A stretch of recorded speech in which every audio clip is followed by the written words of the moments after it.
Hola, soy Florencia, tengo 21 años, soy estudiante de abogacía en la Facultad de Ciencias Jurídicas y Sociales y los consejeros directivos del MNR me invitaron a participar de esta actividad de analizar fallos que contengan la perspectiva de género.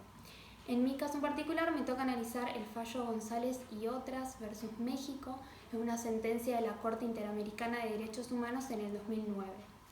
que trata sobre la desaparición y ulterior muerte de 3 jóvenes llamadas Laura, Esmeralda y Claudia, cuyos cuerpos fueron encontrados en un campo algodonero en la ciudad de Juárez en noviembre del 2001. La Comisión Interamericana de Derechos Humanos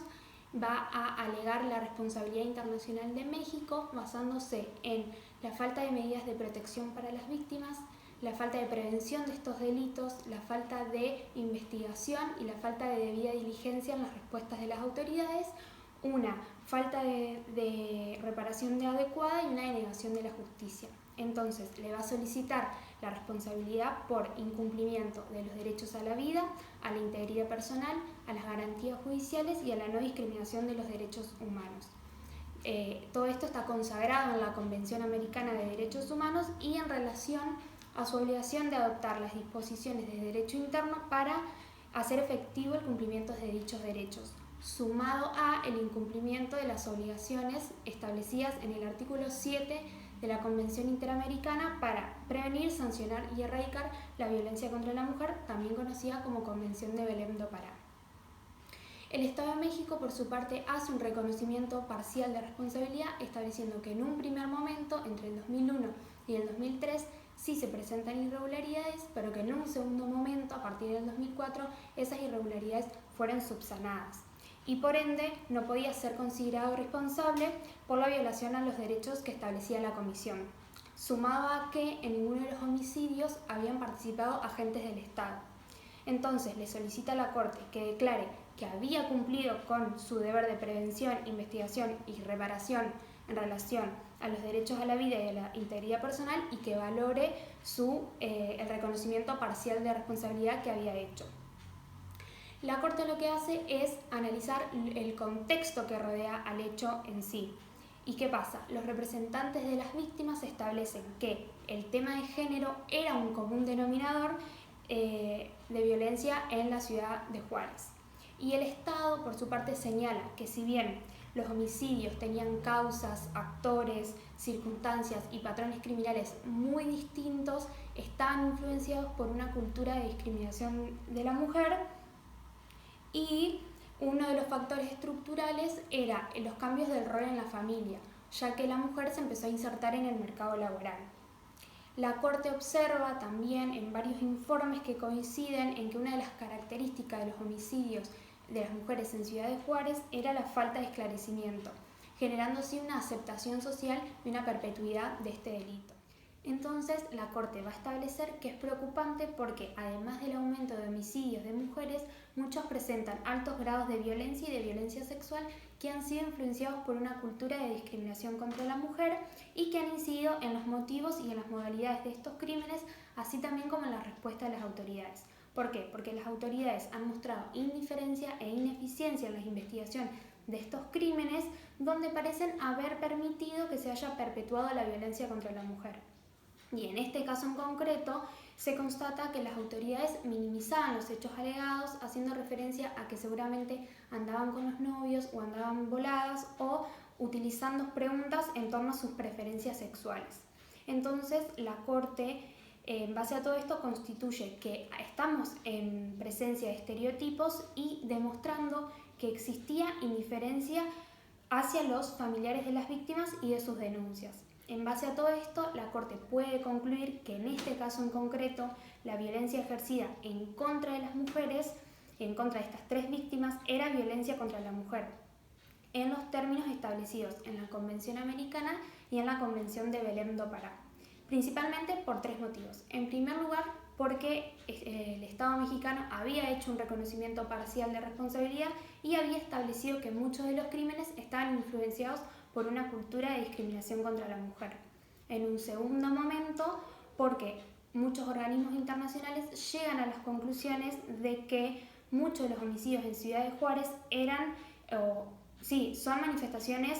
de violencia basada en el género. Y en tercer lugar, porque las 3 víctimas de este caso en concreto eran mujeres jóvenes, de escasos recursos, trabajadoras o estudiantes, como muchas de las víctimas de los homicidios de Ciudad de Juárez, y que se tiene por comprobado que sufrieron graves agresiones físicas y que muy probablemente sufrieron violencia sexual de algún tipo antes de su muerte.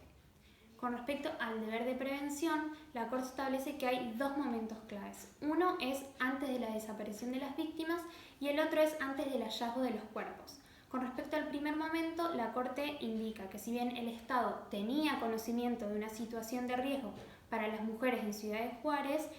no se estableció que tenía conocimiento de un riesgo real e inmediato para las 3 víctimas en este caso en particular. Y en el segundo momento, la Corte establece que el Estado tenía conocimiento de que existía un riesgo real e inmediato de que las víctimas fueran agredidas sexualmente y asesinadas. Y México no demostró haber adoptado las medidas razonables para haber actuado con la debida diligencia para encontrar a las 3 víctimas con vida.